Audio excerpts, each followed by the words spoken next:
Senator Ortman. Thank you, Mr. Chair. Let me start by thanking all those who have come to support or oppose this legislation. I know many of the people in this room on both sides and have great respect for both points of view. Let me say I hope that folks will do their best to refrain from any form of intimidation or coercion or fear with respect to this vote. We are policymakers, and I approach my work as that, just that, a policymaker.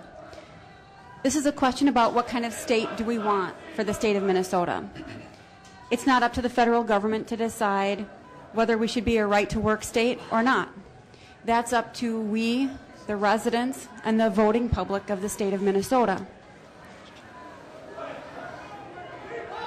I think we have to answer the question, what kind of state do we want? But we also have to look at the pros and cons of the legislation, and this is how I see it.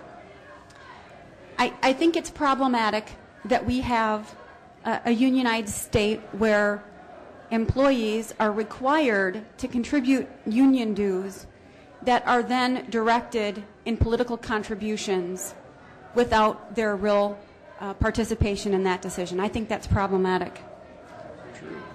I think the best reason for the application of the right to work is one that I've seen daily since I've been here for 10 years now.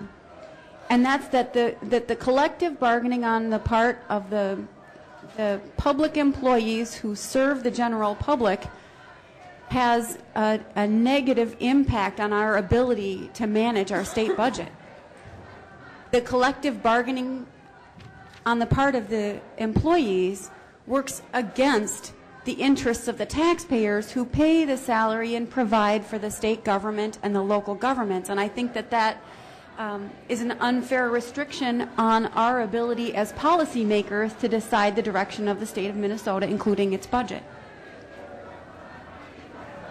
I think there are some other things that we should consider here, though.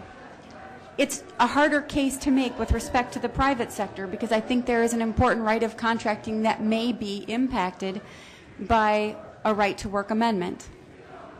I'm not sure how that works out. I appreciated Attorney Seaton's testimony on that. But we do want to protect the private right of contract, including the right, I believe, of employees to collectively work together to negotiate a contract. I'm not sure that this would impair that right, but I'm not sure. I'm concerned, too, about police and fire and emergency folks. I think that there is a good justification for those that might be in harm's way, including electrical workers or others. I think there are some benefits for collective bargaining that help employees with training issues, with safety issues, and so I think there are some things that we want to be concerned about here.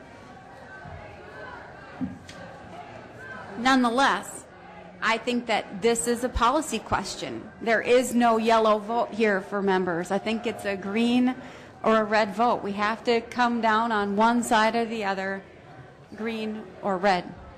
I heard from a lot of folks in my district who have very strong opinions about this, some opposed and some in favor. I come down on the side of a vote in favor of this amendment, because I think that the folks in my district and I think the folks in the state of Minnesota are perfectly capable of making this decision.